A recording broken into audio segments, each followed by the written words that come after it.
네, 이렇게 그동안 진통을 겪어온 협상이 극적으로 타결된 건 환영할 만한 일이지만 이른바 도의회의 압박과 명문고 육성 등 여러 가지 배경이 있었습니다.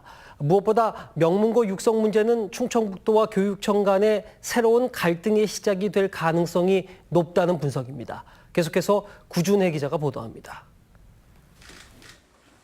극적 합의의 첫 번째 배경은 명분입니다.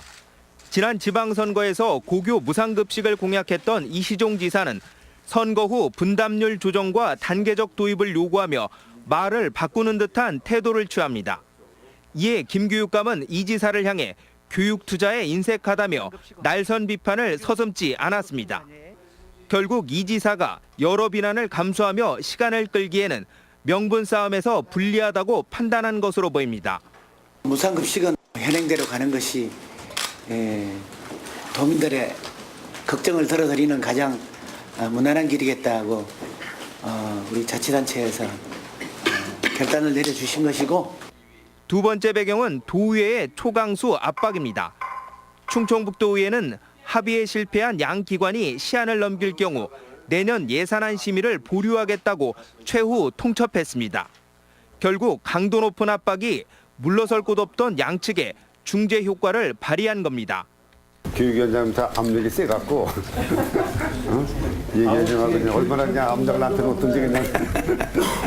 세 번째 배경은 빅딜입니다. 충북교육청은 합의서에서 자율학교 지정, 명문고 육성 등 이 지사가 요구해온 미래형 학교 모델 창출을 약속합니다. 결국 충청북도는 명문고 육성을, 도교육청은 고교 전면 무상급식이란 카드를 주고받은 겁니다. 인재 육성을 위해서 이제 본격적으로 나가는 계기가 되지 않은가 이런 측면에서 김병욱 교육감께 아주 높이 평가하고. 문제는 2년 전과 똑같은 극적인 타결이 되풀이됐다는 겁니다. 지난 2016년 2월 충청북도와 도교육청은 1년 넘게 끌어온 무상급식 갈등에 마침표를 찍었습니다. 극적이라는 단어로 포장됐지만 결국 해결 가능한 문제를 놓고 볼썽사나운 기싸움을 벌인 건 두고두고 반성해야 할 대목입니다.